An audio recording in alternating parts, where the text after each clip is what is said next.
ditemukan dalam tubuh manusia berikut ini. Sebagaimana kita tahu, lintah umumnya hidup di lingkungan air tawar seperti kolam, sungai, dan sawah.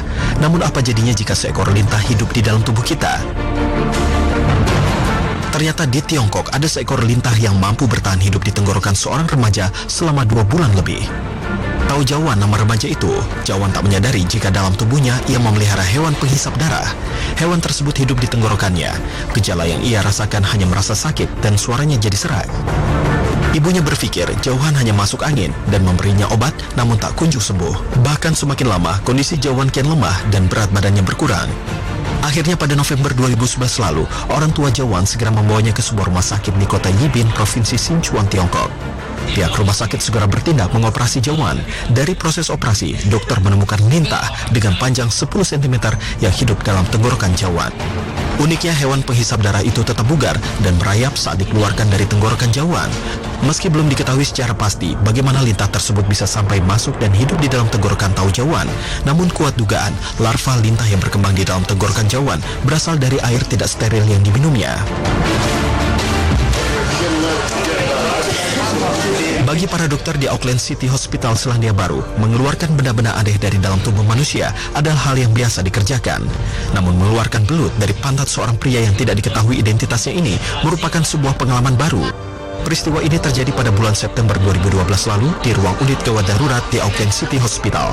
Keberadaan belut tersebut terdeteksi melalui pemindaian sinar X. Peristiwa ini langsung menjadi perbincangan di antara para staf rumah sakit karena kasus semacam ini belum pernah terjadi sebelumnya. Tidak diketahui persis bagaimana belut tersebut bisa sampai terjebak di pantat pasien. Namun juru bicara tersebut menyebutkan jika para dokter telah berhasil mengeluarkan belut dari dalam pantat sang pasien. Lain halnya dengan Anil Barela, di tubuh bocah berusia 12 tahun asal Madhya Pradesh, India ini hidup seekor ikan dalam paru-parunya. Saat pulang dari bermain, Anil mengeluh sakit pada dadanya dan kesulitan bernafas. Setelah ditanya oleh orang tuanya, Anil mengaku jika saat bermain di sungai, tapi juga menggali bakat serta beruntung si ikan berhasil dikeluarkan dan akhirnya mati tak lama kemudian. Di India sendiri, masih terdapat tradisi agar anak-anak menelan ikan saat mereka menginjak akil balik. Hal ini untuk menandakan bahwa mereka sudah bukan anak-anak lagi. Pemirsa, tahukah Anda, pada zaman Nabi Yunus alaihissalam kondisinya justru terbalik. Bukan ikan yang masuk ke dalam tubuh manusia, justru manusia yang masuk ke dalam tubuh ikan. Dan ini merupakan sebagian dari mukjizat yang diberikan Allah kepada Nabiullah Yunus alaihissalam. Kisah Nabi Yunus alaihissalam ini sesuai dengan firman Allah Subhanahu wa taala. Sesungguhnya Yunus benar-benar salah seorang rasul. Ingatlah ketika ia lari ke kapal yang penuh muatan, kemudian ia ikut berundi, lalu dia termasuk orang-orang yang kalah dalam undian. Maka ia ditelan oleh ikan besar dalam keadaan tercela. Maka kalau sekiranya dia tidak termasuk orang-orang yang banyak mengingat Allah, niscaya ia akan tetap tinggal di perut ikan itu sampai hari berbangkit. Kemudian kami lemparkan dia ke daerah yang tandus, sedang ia dalam keadaan sakit. Dan kami tumbuhkan untuk dia sebatang pohon dari jenis labu, dan kami utus dia kepada 100.000 orang atau lebih. Lalu mereka beriman. Karena itu kami anugerahkan kenikmatan hidup kepada mereka hingga waktu yang tertentu.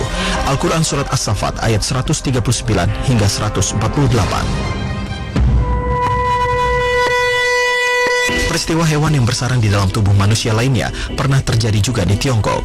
Kejadian yang satu ini cukup mencengangkan dan sekaligus bikin merinding. Bagaimana tidak, seekor hewan laba-laba ditemukan bersarang di telinga manusia. Dikutip dari dailymail.co.uk, pada bulan Agustus 2012 lalu, seorang perempuan parubaya bernama Li mendatangi divisi THT di Rumah Sakit Changsha, Tiongkok. Ia menceritakan keluhannya pada seorang dokter mengenai telinganya yang selalu terasa gatal. Setelah diperiksa, ternyata di dalam ada seekor laba-laba yang sedang bersarang. Kemungkinan besar serangga tersebut masuk ke dalam telinga Li saat ia sedang tidur, dan Li baru menyadarinya setelah 5 hari kemudian. Pemirsa, kisah tentang seekor laba-laba tentu mengingatkan kita pada kisah zaman perjuangan Rasulullah, di mana Rasulullah SAW pernah diselamatkan oleh laba-laba saat dikejar kaum Quraisy di atas Gua Sur atas izin Allah Ta'ala.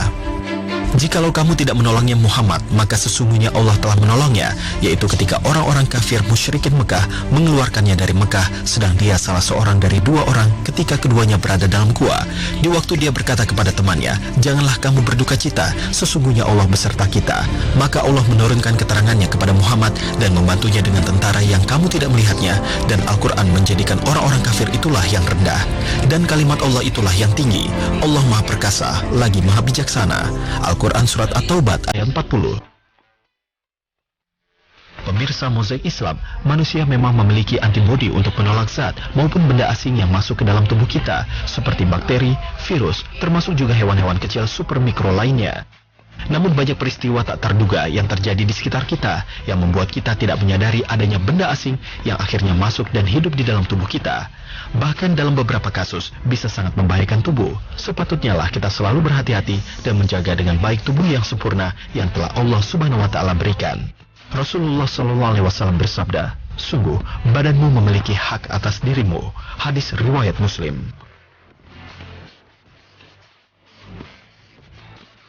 Terhitung seberapa banyak kadarnya, namun bahan tersebut jelas mengandung babi.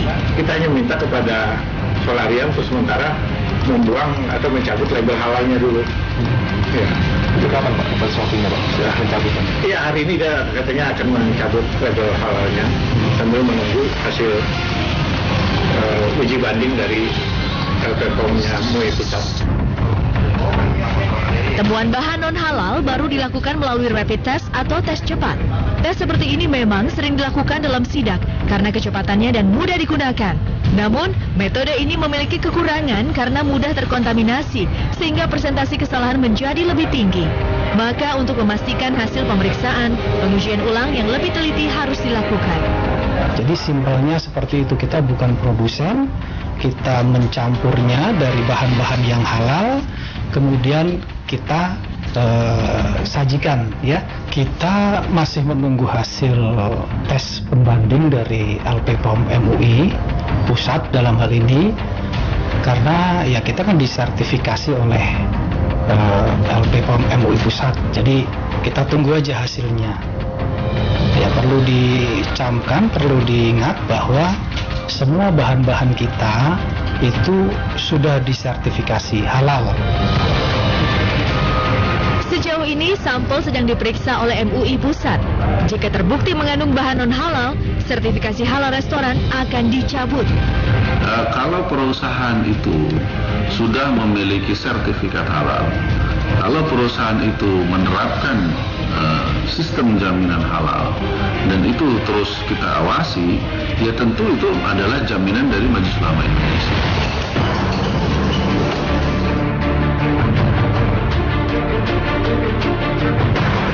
Sahabat umat, status halal diberikan untuk menjaga umat muslim dari makanan yang dilarang Allah Subhanahu wa taala.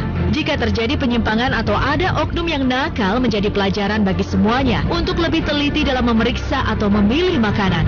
Olahan dari babi memang mudah ditemukan dalam berbagai produk makanan. Bahkan, semua bagian tubuh dari babi telah dimanfaatkan untuk kebutuhan manusia.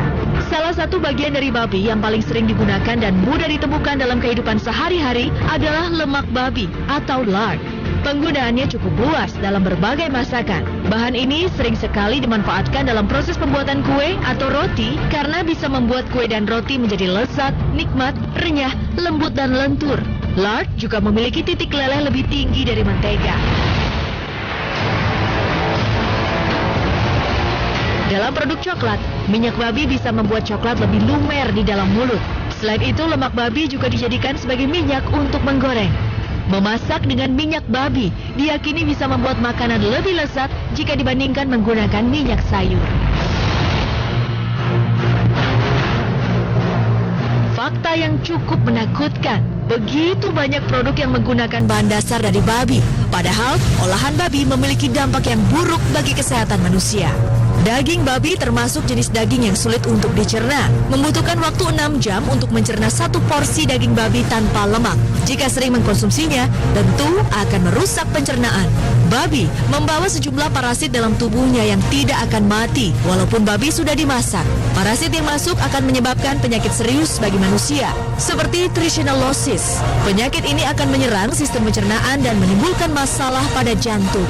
Daging babi juga mengandung cacing pita yang akan berpindah dan hidup dalam tubuh manusia yang mengkonsumsinya. Larva cacing pita akan masuk ke dalam aliran darah menuju otak dan organ tubuh lainnya. Larva ini nantinya akan berkembang menjadi kista. Jika menyerang otak, akan menyebabkan berbagai penyakit neurologis seperti sakit kepala dan kejang-kejang. Dalam beberapa kasus, kista bisa terdapat pada mata yang akan menyebabkan kebutaan.